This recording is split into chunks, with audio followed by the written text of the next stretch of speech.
খুব দরকারি একটা প্রশ্ন। আত্মীয়তার সম্পর্ক রক্ষা করা সুন্নত না মুস্তাহাব? ফরজ। অনেকে জানেন না আত্মীয়তার সম্পর্ক রক্ষা করা কি ভাই? ফরজ। আত্মীয়তার সম্পর্ক ছিন্ন করা কি? হারাম। আত্মীয়তার সম্পর্ক ছিন্ন করা কি? অনেক হারাম আমরা জানি, কিন্তু এই হারামটা আমরা অনেকে জানি না। আত্মীয়র সাথে আপনি চিরতরের সম্পর্ক ছিন্ন করে ফেলছেন, কোনো যোগাযোগ নাই, একদম সম্পর্ক কাট করে ফেলছেন, আপনি হারামে লিপ্ত আছেন। এখন কথা হলো কারা আত্মীয়? এর উত্তর হলো যে আত্মীয়ের সাথে সম্পর্ক রক্ষা করা ফরজ, সম্পর্ক ছিন্ন করা হারাম, তারা হলো রক্ত সম্পর্কীয় আত্মীয়, যাদের সাথে আপনার ব্লাডের সম্পর্ক আছে, রক্ত সম্পর্ক আছে। এই আত্মীয়ের মধ্যে এক নম্বরে চলে আসে বাপ এবং সন্তান, মা, বাপ মা এবং সন্তান। কারণ বাপ মার সাথে সন্তানের সম্পর্ক একেবারে সরাসরি রক্তে। এরপরে হলো ভাই বোন, তারপরে ভাতিজা ভাতিজি, তারপরে চাচা ফুফু, দাদা দাদি, এরা সব রক্ত সম্পর্কীয়। তারপরে মায়ের দিককার মা, খালা, মামু, তারাও মায়ের দিককার আত্মীয়। কিন্তু এক নম্বরের যাদের আত্মীয়তার সম্পর্ক আপনার সাথে সবচেয়ে বেশি, যাদের ব্লাডের সম্পর্ক আপনার সাথে একবারে প্রথম সারির, তারা হলো আপনার বাবার দিককার যারা আছেন, বাবা, চাচা, দাদা, দাদি, ভাই বোন এবং মা বাপ, ভাতিজা ভাতিজি, এরা। আমাদের দেশে এই সমস্ত আত্মীয়দের সাথে বরং আরো লাগালাগি বেশি থাকে, ঠিক না বেঠিক? ওই দূরের কোথাকার কোন আত্মীয়, তার সাথে খুব দোস্তি। আমি এই জন্য বলি আত্মীয়তার তিনটা ক্লাস আছে ভাই। এক নম্বর ক্লাসের আত্মীয় হলো এই যাদের কথা বললাম, বাপ, ফুফু, চাচা, দাদা দাদি, ভাই বোন, ছেলে মেয়ে, ভাতিজা ভাতিজি, এরা। আর দুই নম্বর বা দ্বিতীয় শ্রেণীর আত্মীয় হলো মায়ের দিককার যারা আছেন, মামু, খালু, আরে মামু, আপনার খালা, তারপরে আপনার নানা নানি, এরা। আর তিন নম্বর আত্মীয় অর্থাৎ থার্ড ক্লাস, আর কি থার্ড ক্লাসটা বললাম না, তিন নম্বর হলো শ্বশুর বাড়ি। থার্ড ক্লাস বললে আরেক মুসিবত, মহিলারা রাগ হয়ে যাবে।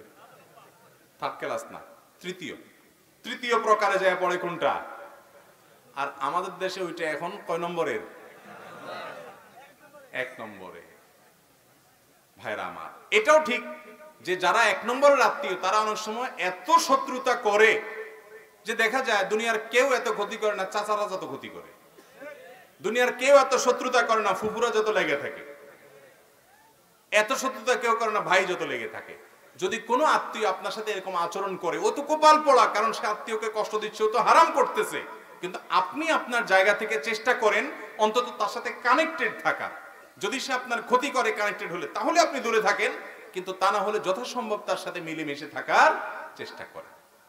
আমরা এখন দেখা যায় যে রক্ত সম্পর্কে আত্মীয়দের সাথে কোনো খোঁজ খবর নাই। এরকম বহু লোক আছে যে কিছুই হয় নাই, তারপরও চাচাতো ভাই, আপনার কি বলে চাচা, তারপরে ফুফু, তাদের সাথে কোনো যোগাযোগ নাই। অনেকের তো গন্ডগোল ফাসাদ আছে, অনেকের গন্ডগোল ফাসাদও নাই, তারপরেও কোনো যোগাযোগ নাই। আজকাল ফেসবুকে আমাদের এক একজনের ৫,০০০ করে বন্ধু। ৫,০০০ বন্ধুর হক আদায় করতে করতে এই সমস্ত আত্মীয় গণার টাইম আমাদের নাই। কিয়ামতের দিন আল্লাহর কাছে এই ৫,০০০ বন্ধুর কথা যদি বলেন, আল্লাহ দোস্তদের হক আদায় করতে গিয়ে ইনবক্সে, মেসেঞ্জারে ওরা লাইক দিছে, এই জন্য পাল্টা লাইক দেওয়া লাগছে, কমেন্ট লিখছে, এই জন্য পাল্টা রিপ্লাই দেওয়া লাগছে, নাহলে দোস্ত নারাজ হয়ে গেছে, ওদের হক আদায় করতে করতে আল্লাহ সময় পায় নাই চাচা ফুপুর আদায় করার, হক আদায় করার।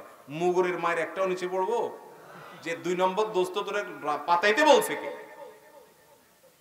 ভাইরা আমার, এই সামাজিক যোগাযোগের মাধ্যমগুলো আমাদেরকে আজকাল অনেক বেশি অসামাজিক করে দিচ্ছে। কাজের জায়গায় খবর নাই, অজায়গায় সব এনার্জি দিয়ে আছে।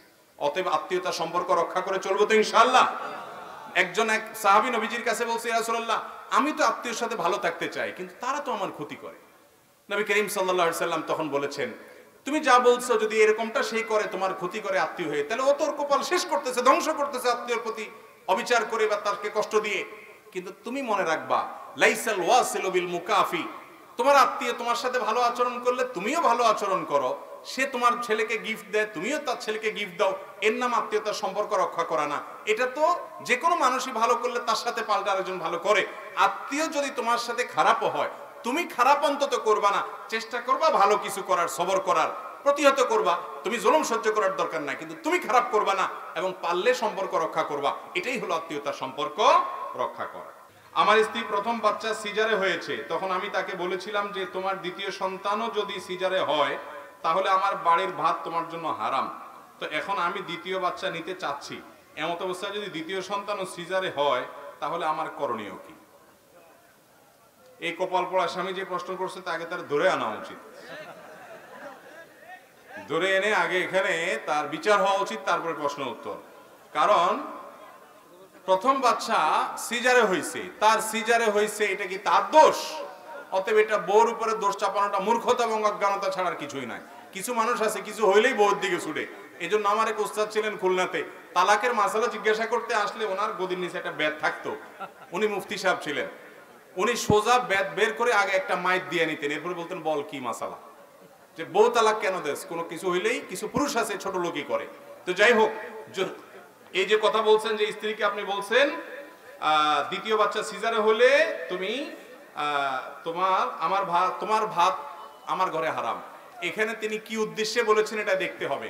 এর মানে এই যে তোমাকে আমি রাখবো না, তালাক দিয়ে দিব, এরকম যদি উদ্দেশ্য হয় তাহলে কিচ্ছু হয় নাই এবং তালাক হবে না এটা বললে। আর যদি এটার দ্বারা উদ্দেশ্য হয় যে দ্বিতীয় বাচ্চা সিজারও হলে তুমি তোমার ভাত আমার ঘরে হারাম, মানে হলো তুমি আমার সাথে তোমার সম্পর্ক থাকবে না, আমি তোমাকে তালাক দিয়ে দিলাম, বাচ্চা হলে তালাক হয়ে যাবা, এটাকে তালাকে কেনায় ইঙ্গিত সূচক তালাক বলে। এরকম বলে তালাক, দ্বিতীয় বাচ্চা যদি সিজারে হয় তালাক হওয়ার পসিবিলিটি আছে।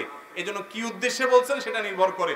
তালাকের মাসআলা এভাবে সংক্ষিপ্ত প্রশ্নোত্তর ভাষণে প্রশ্ন জানবেন না, কোনো মুফতির কাছে গিয়ে ফতোয়া গিয়ে বিস্তারিত জানার চেষ্টা করবেন। এরপরে প্রশ্ন হলো, কোন মেয়ের সাথে বিবাহ ঠিক হয়েছে এবং পরবর্তীতে অনৈতিক মেলামেশার ফলে তার গর্ভে বাচ্চা এসেছে এবং মাঝে মেয়েটার অন্যত্র বিবাহ হয়েছে, এমত অবস্থায় মেয়েটির সন্তান ভূমিষ্ঠ হওয়ার পর তার পিতা কে হবে? যার সাথে অনৈতিক মেলামেশা হয়েছে সে নাকি পরবর্তী যার সাথে বিবাহ হয়েছে? অবশ্যই জেনার কারণে যদি কোনো বাচ্চা গর্ভে আসে, আল্লাহ মাফ করুক, এই ভয়াবহ অপরাধ যদি কেউ করে তাহলে ওই বাচ্চা যার সাথে জেনার মাধ্যমে হয়েছে তার সন্তান হিসাবে বিবেচিত হবে এবং তাকেই বাপ হিসাবে পরিচয় করতে হবে।